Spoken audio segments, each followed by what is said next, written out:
My name is Kirby Hansen, and you are watching Securely Connected.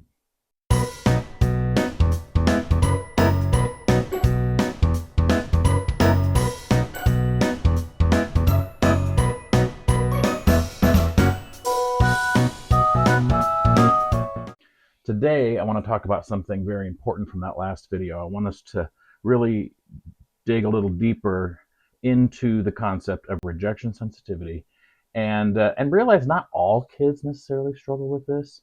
Maybe it's just a lot of the kids I see here who have like attachment related issues and ADHD, I guess, and explosive behaviors and a lot of emotional dysregulation. But I believe that it's really something that we need to understand. Uh, if we're talking about kids who struggle to regulate their feelings, who have big emotions, meltdowns, high anxiety, kids who are appear to be afraid of so much. They may even come off as more angry. They have big anger, and that anger is so big that it kind of hides the fact that actually the child is afraid and has these fearful experiences. So what I want to do in this video today is dig a little deeper into the brain science of things and talk about trauma-informed care. It really became a term that many of us in this field started hearing in the mid 2010.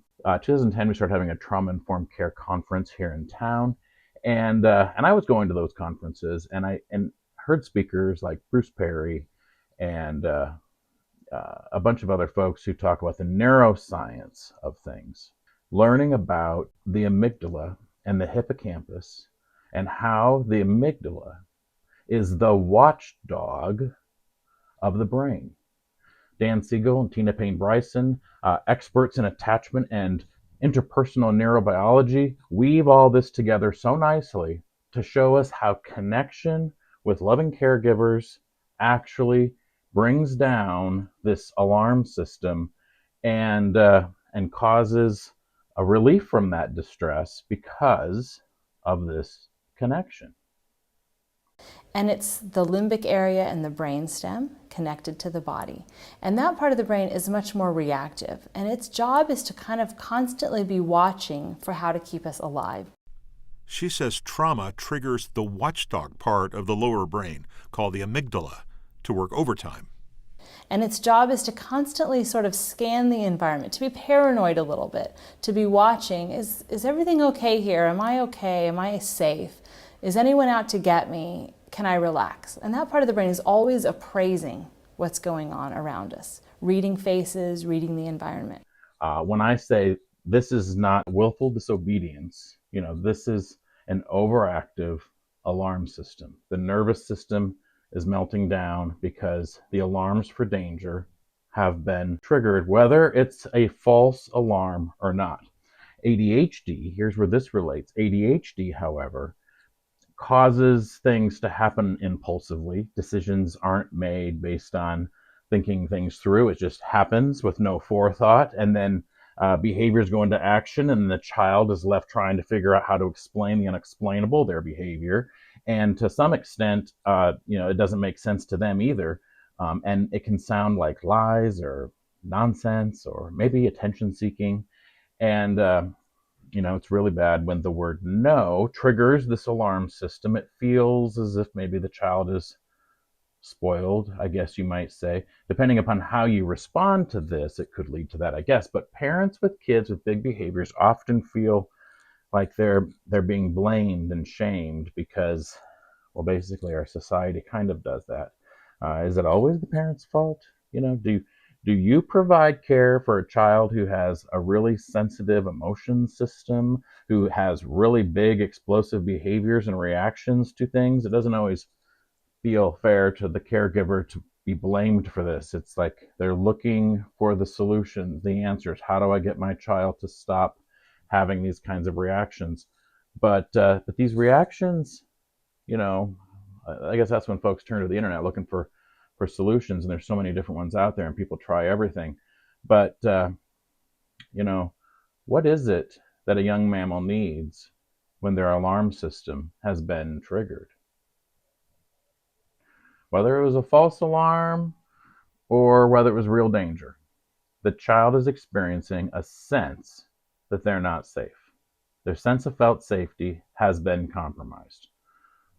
All right, so there's a lot of studies that show kids with ADHD have more emotional dysregulation, anywhere from 33%, have had these large explosive behaviors, to more than 10 times as many behaviors with kids who have ADHD, or 50% more likely to have tantrums and meltdowns than kids without ADHD, and so forth. But the bottom line, it doesn't matter what the facts are exactly, specifically. The bottom line is ADHD oftentimes results in kids who have big behaviors because, basically their emotional regulation system has been hijacked. All right.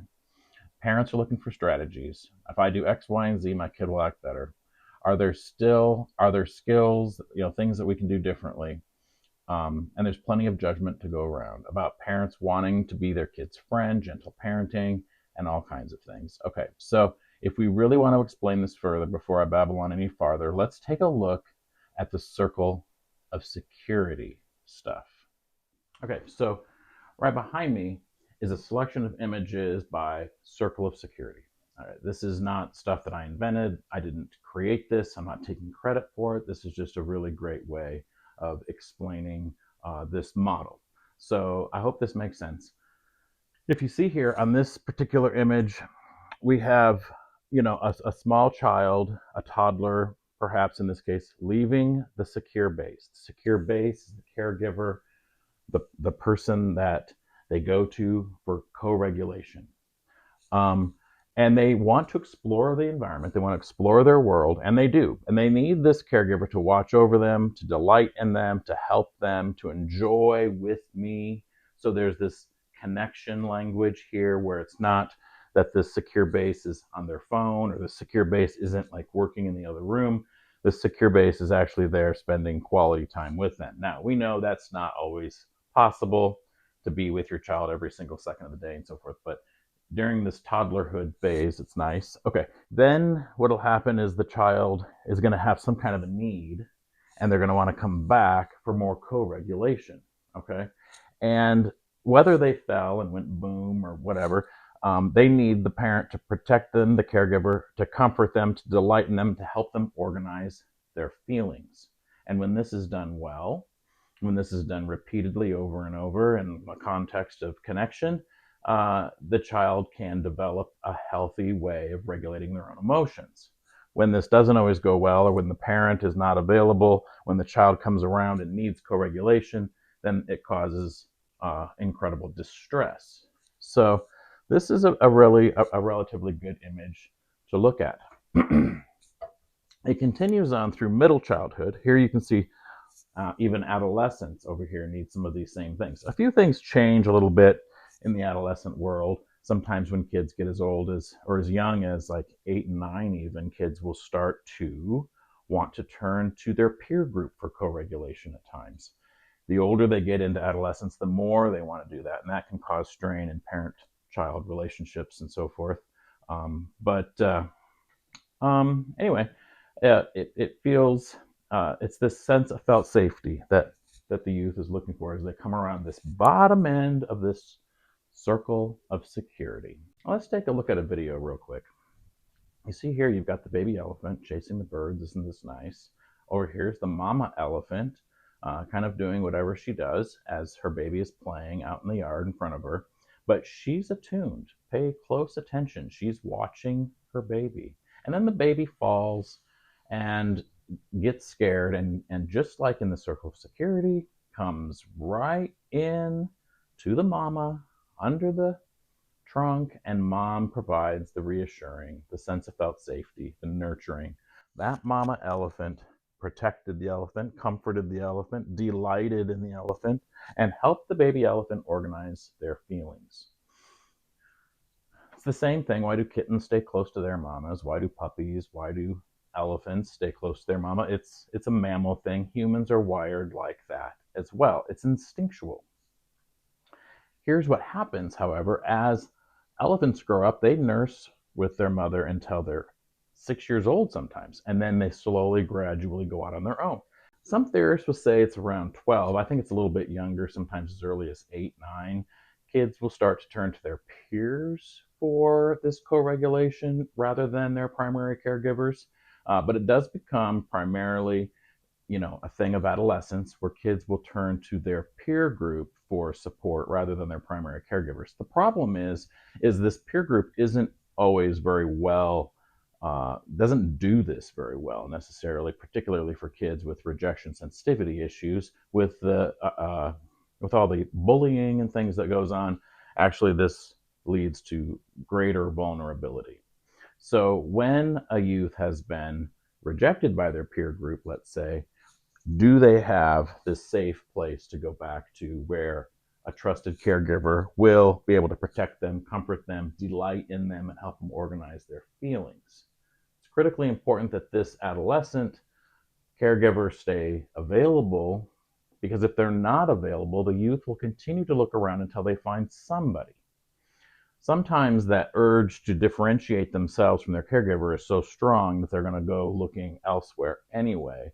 But this is where we have to be super attuned, and why it's important for caregivers to understand everything they can about electronic devices and what's happening in social media, not to be an alarmist. But what happens is this perfect storm of needing to exert my independence to regulate my emotions. At the same time, I want independence. I sometimes need to come back and have help with this. Well, they'll find help elsewhere, and that could become problematic. There's online predators who actually are quite well attuned to this concept and are ready to meet those needs as soon as they're able to engage. And we want to just be really cautious of that. How do we keep kids from getting connected with online predators or other dangerous people in the world who want to connect with them? Ensure that they've got healthy outlets to make sure that they can help get those feelings organized when they're feeling dysregulated, and are maybe coming to us with bids for connection.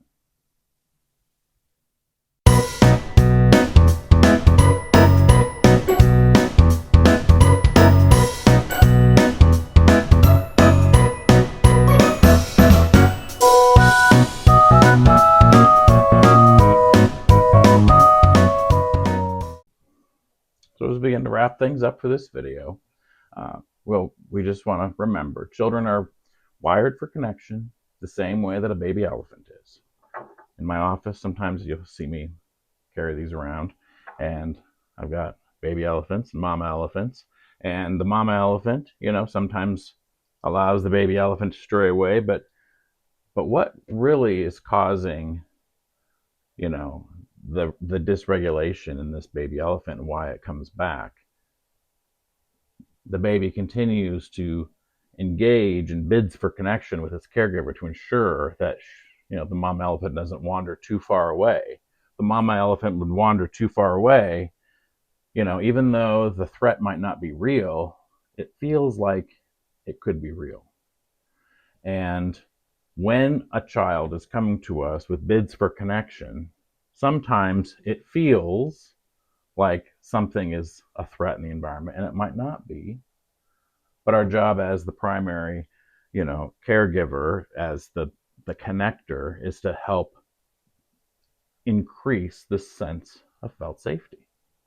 All right.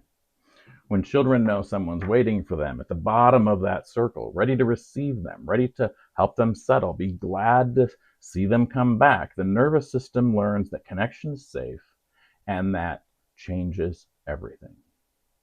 So thank you for being here with me at Securely Connected. I've enjoyed our time together. Stay connected, stay curious, and keep showing up. Be the place, be the person that your child knows they can come back to. All right, take care. We'll see you next time.